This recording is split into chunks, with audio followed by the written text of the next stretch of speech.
Chính trường thế giới 24 giờ qua vẫn xoay quanh Trung Quốc với hàng loạt các cáo buộc vi phạm nhân quyền. Trong khi Nhà Trắng xác nhận ông Biden cung cấp nơi tạm trú cho người Hồng Kông để đáp trả việc Trung Quốc đang đàn áp tự do của người dân đặc khu quá mức, thì tại Anh hàng dài người biểu tình tập trung trước Đại sứ quán Trung Quốc để phản đối Bắc Kinh đang đàn áp nhân quyền tồi tệ với người Duy Ngô Nhĩ. Còn tại Mỹ, ông Biden ký dự luật tặng thưởng huy chương cho cảnh sát bảo vệ Quốc hội. Liên quan đến Nga, Ukraine cáo buộc Nga vi phạm luật pháp quốc tế khi cấp hộ chiếu Nga cho người dân Donbass. Trong một diễn biến khác, Nga sẵn sàng khôi phục quan hệ song phương với Georgia. Tại châu Á, Thái Lan điều tra cái chết của du khách Thụy Sĩ tại Phuket. Thủ tướng Suga xin lỗi vì bỏ qua cam kết vũ khí hạt nhân trong bài phát biểu ở Hiroshima. Quý vị đang theo dõi FBNC Thế giới hôm nay.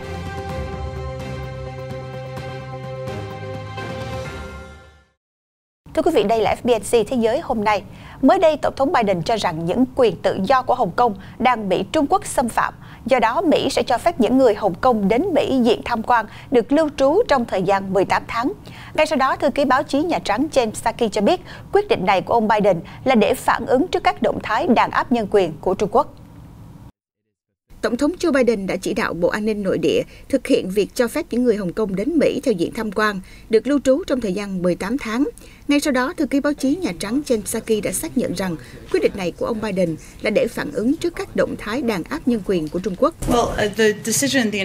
Quyết định này được đưa ra là để phản ứng lại với cách mà Trung Quốc đã làm để đàn áp nhân quyền ở Hồng Kông. Rõ ràng quyền tự do của người dân đặc khu đang bị hủy hoại. Mục tiêu của chúng tôi là thay đổi các hành vi như vậy và khiến chúng không bị lặp lại ở các nước khác trên thế giới. Đây là cách mà Mỹ đảm bảo rằng mình đang thực hiện các bước đi đúng đắn để bảo vệ các cam kết nhân quyền mà chúng tôi đã đặt ra, cũng như để người dân Hồng Kông không còn phải đối mặt với sự đàn áp đang diễn ra ngay trước mắt nữa. Theo nhiều nguồn tin, đa số cư dân Hồng Kông sống ở Mỹ đều đủ điều kiện tham gia, với điều kiện là các cá nhân tham gia xét duyệt phải là người không có tiền án tiền sự nghiêm trọng. Ngoài ra, những người đủ điều kiện cũng có thể xin giấy phép làm việc tại Mỹ. Nhân quyền là một trong những nút thắt khó gỡ trong mối quan hệ giữa Mỹ và Trung Quốc, và việc tạo điều kiện cho cư dân Hồng Kông đến Mỹ được cho là một biện pháp để ông Biden thể hiện quan điểm trái chiều về vấn đề này đối với chính quyền Bắc Kinh.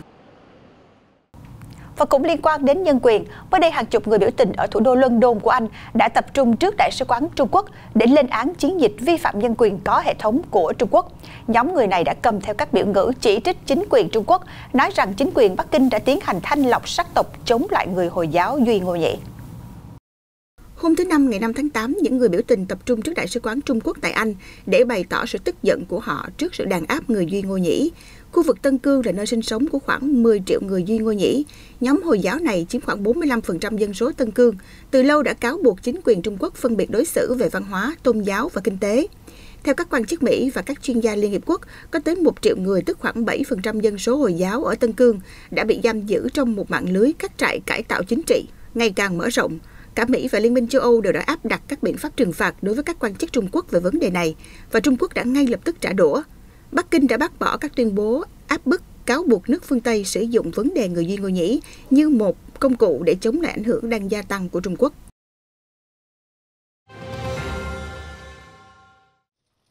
Tiếp tục liên quan đến nhân quyền, mới đây các thượng nghị sĩ hàng đầu của Mỹ cho biết họ có kế hoạch ban hành lại luật quy định các biện pháp trừng phạt nhằm đóng băng tài sản của các quan chức cấp cao Campuchia vì cho rằng có những người đang phá hoại nền dân chủ, tham nhũng hoặc vi phạm nhân quyền. Đạo luật nhân quyền và dân chủ Campuchia do các thượng nghị sĩ đảng Dân chủ Ed Markey và Dick Durbin và thượng nghị sĩ đảng Cộng hòa Marco Rubio lên kế hoạch cũng sẽ yêu cầu Tổng thống Mỹ nộp báo cáo lên Quốc hội về các hoạt động của Trung Quốc ở Campuchia để đánh giá xem điều này có gây ra sự suy giảm dân chủ và nhân quyền hay không.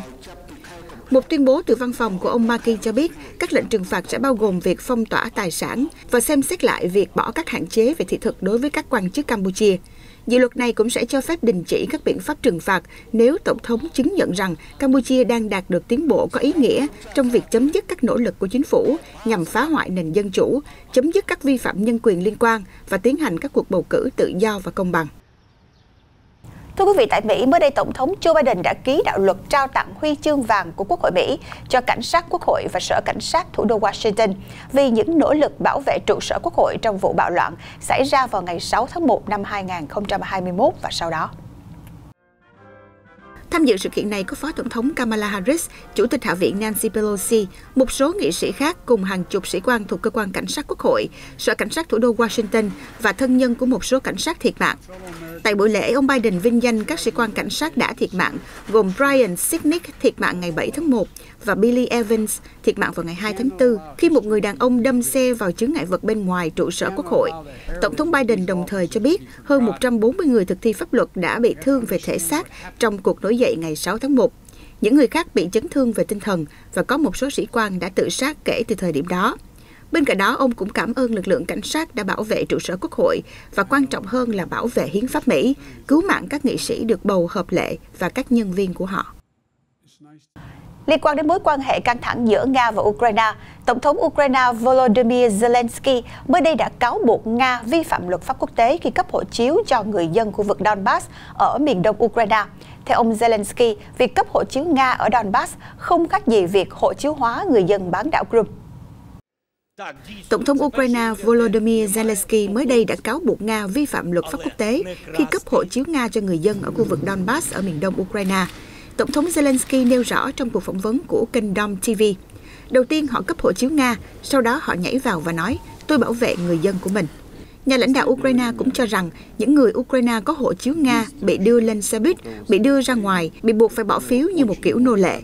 Ngày 24 tháng 4 năm 2019, Tổng thống Nga Vladimir Putin đã ký sắc lệnh về việc đơn giản hóa thủ tục cấp hộ chiếu Nga cho người dân các nước Cộng hòa tự xưng ở Donbass. Ông Putin cho rằng việc này hoàn toàn mang tính nhân đạo và Moscow không muốn tạo ra vấn đề cho Kiev, nhưng tình hình vi phạm các quyền dân sự ở Donbass đang vượt quá giới hạn.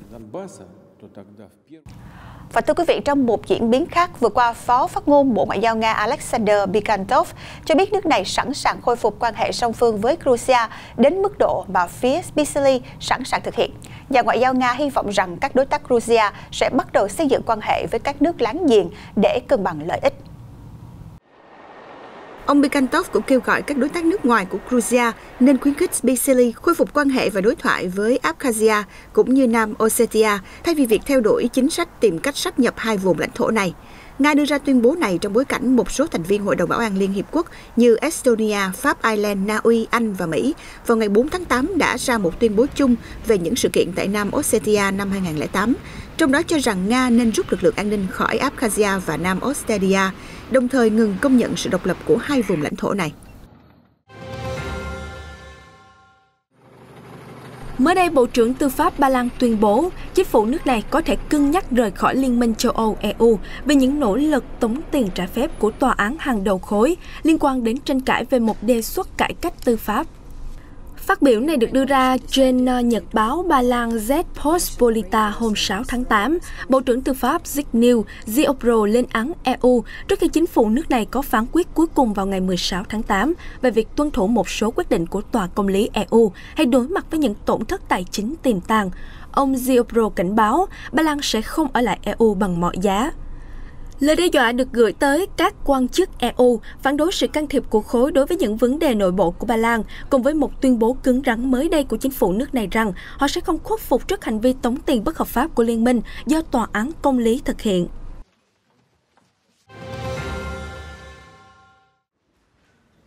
Mới đây, Ngoại trưởng Mỹ Antony Blinken đã gặp người đồng cấp Ukraine tại Washington vào thứ Năm ngày 5 tháng 8, trước chuyến thăm dự kiến của Tổng thống Ukraine Volodymyr Zelensky tới Nhà Trắng vào ngày 30 tháng 8. Phát biểu trước báo giới, ông Blinken và ông Michael Kuleba nhấn mạnh mối quan hệ bền chặt giữa Washington và Kiev kể từ khi Tổng thống Mỹ Joe Biden nhậm chức. Tổng thống Mỹ Joe Biden và Zelensky dự kiến sẽ thảo luận về các vấn đề năng lượng và các mối đe dọa do Nga gây ra đối với chủ quyền của quốc gia Đông Âu trong bối cảnh căng thẳng đang diễn ra với Moscow. Kiev và Moscow đã có mâu thuẫn kể từ khi Nga sáp nhập bán đảo Crimea từ Ukraine vào năm 2014 và hậu thuẫn cho phe ly khai trong một cuộc xung đột ở khu vực Donbass, miền đông Ukraine.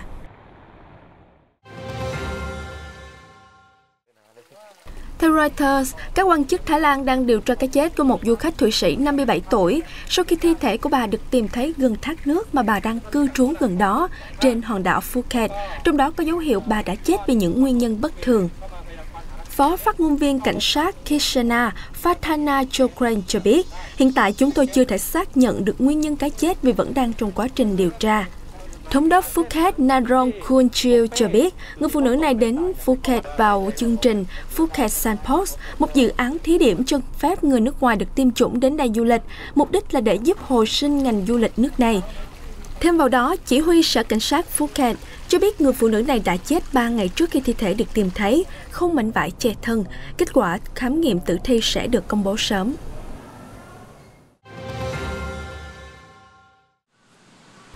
Vào ngày 6 tháng 8, Thủ tướng Nhật Bản Yoshihide Suga đã phải xin lỗi vì vô tình bỏ qua một đoạn trong bài phát biểu kỷ niệm 76 năm Mỹ ném bom nguyên tử xuống Hiroshima. Sai sót này bị phát hiện khi đài truyền hình NHK ngừng hiển thị phụ đề trong bài phát biểu của ông tại buổi lễ kỷ niệm. Ông Suga cho biết, trong cuộc họp báo được tổ chức sau buổi kỷ niệm, tôi muốn xin lỗi vì đã bỏ qua một số phần trong bài phát biểu của mình tại buổi lễ. The Kyodo News, phần bị bỏ qua bao gồm chi tiết Nhật Bản là quốc gia duy nhất hứng chịu vụ ném bom nguyên tử và cam kết đạt được sứ mệnh một thế giới không có vũ khí hạt nhân. Sai sót trong bài phát biểu đã nhanh chóng thu hút sự chú ý của công chúng và vấp phải nhiều ý kiến trái chiều bởi sự kiện có ý nghĩa quan trọng được tổ chức hàng năm để tưởng nhớ những người đã chết trong vụ ném bom.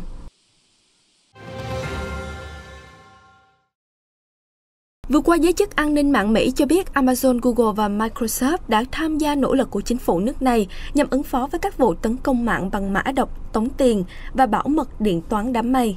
Theo Cơ quan An ninh mạng và Cơ sở Hạ tầng CISA của Mỹ, Amazon, Google và Microsoft cùng nhiều công ty công nghệ khác đã đồng ý tham gia vào Trung tâm Hợp tác Bảo vệ An ninh mạng, chương trình hợp tác giữa chính phủ Mỹ và khu vực tư nhân nhằm ngăn chặn các vụ tấn công mạng. Trung tâm này sẽ chịu trách nhiệm điều phối an ninh không gian mạng, cảnh báo về các mối đe dọa tấn công mạng và tham gia các cuộc tập trận chung về phòng thủ không gian mạng. Giám đốc CISA Jane Easterly cho biết, với sự góp sức của các công ty công nghệ có thế mạnh trong lĩnh vực an ninh mạng, trọng tâm ban đầu của cơ quan này là ngăn chặn phần mềm tống tiền và phát triển một khuôn khổ ứng phó các sự cố ảnh hưởng đến các nhà cung cấp dịch vụ đám mây.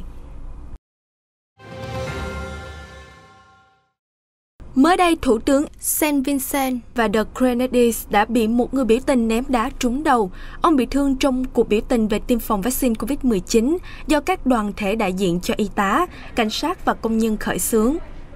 Ông Gonçalves bị chảy máu và phải nhập viện. Văn phòng Thủ tướng Saint Vincent và The Grenadines tuyên bố ông Gonçalves đã bình phục do vết thương không nguy hiểm đến tính mạng. Tuy nhiên, ông Gonçalves vẫn được chở bằng máy bay tới Barbados, một quốc gia khác cũng thuộc vùng Caribbean, để chụp cộng hưởng từ MRI, theo Bộ trưởng Tài chính St. Vincent và The Grenadines Camilo Gonçalves. Theo Reuters, vào ngày 5 tháng 8, đội cứu hỏa đã nỗ lực dập tắt đám cháy ở Greenville, thị trấn cách Sacramento khoảng 260 km về phía bắc, sau khi DC, đám cháy lớn nhất ở tiểu bang bùng lên vào đêm hôm trước. Trung tâm Greenville đã trở nên hoang tàn, con đường chính của thị trấn cổ kính đã trở thành đống tro tàn, khói mù mịt bốc lên trong bầu trời mờ ảo. Thị trấn Greenville có khoảng 800 dân, được hình thành cách đây hơn 150 năm trước khi các mỏ vàng gần đó thu hút nhiều thương nhân đến định cư và sinh sống. Đám cháy DC đã hoành hành trong khu vực suốt 3 tuần, thiêu rụi 130.000 ha rừng. Giới chức đã kiểm soát được 35% đám cháy. Vào sáng ngày 5 tháng 8, DC là một trong số hơn 12 đám cháy rừng đang bùng cháy xung quanh tiểu bang. Chuyển sang các thông tin về đại dịch COVID-19, vào ngày 6 tháng 8 vừa qua, Bộ Y tế Philippines công bố thêm hơn 10.600 ca mắc. Đây là số ca mắc mới trong ngày cao nhất tại Philippines kể từ ngày 16 tháng 4. Số ca tử vong do COVID-19 trong ngày tại Philippines cũng lên tới 247 ca, cao nhất kể từ ngày 9 tháng 4. Biến chủng Delta hiện đã lan rộng tại nhiều khu vực của Philippines, trong đó tất cả có 16 thành phố thuộc vùng thủ đô Manila đều xuất hiện biến chủng này. Riêng ngày 6 tháng 8, Philippines đã ghi nhận thêm 119 trường hợp mắc biến chủng Delta. Các chuyên gia y tế cảnh báo nếu không áp dụng các biện pháp quyết liệt, hệ thống y tế Philippines có thể sụp đổ. Cùng ngày, Manila và nhiều tỉnh lân cận đã phải áp dụng phong tỏa trở lại. Lệnh phong tỏa có hiệu lực 2 tuần, được đưa ra chỉ vài giờ sau khi hàng nghìn người dân đổ xô đến các điểm tiêm chủng, gây ra sự hỗn loạn. Theo lệnh phong tỏa, người dân không được ra khỏi nhà trừ khi mua sắm đồ thiết yếu. Tuy nhiên, chính phủ Philippines khẳng định chương trình tiêm chủng của nước này sẽ tiếp tục được thực hiện trong thời gian phong tỏa.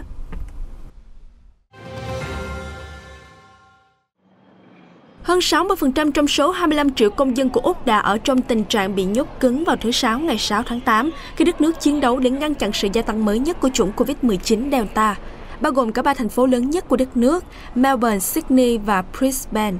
Bang Victoria bước vào đợt đóng cửa thứ 6 kể từ khi đại dịch bắt đầu vào đêm thứ Năm ngày 5 tháng 8,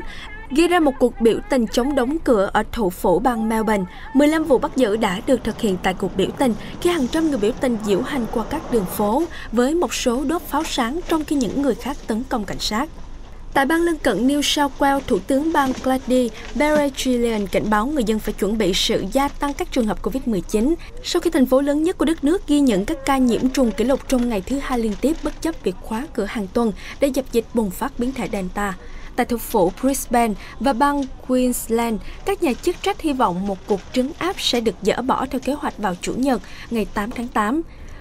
Các cuộc chốt chặn nhanh chóng, kiểm soát biên giới nghiêm ngặt và truy tìm liên lạc nhanh chóng đã giúp Úc giữ số lượng coronavirus tương đối thấp, chỉ với hơn 35.600 trường hợp mắc và 933 trường hợp tử vong. Và đến đây thì FBNC Thế giới hôm nay cũng xin được khép lại. Cảm ơn quý vị đã quan tâm theo dõi. Hẹn gặp lại quý vị vào chương trình ngày mai.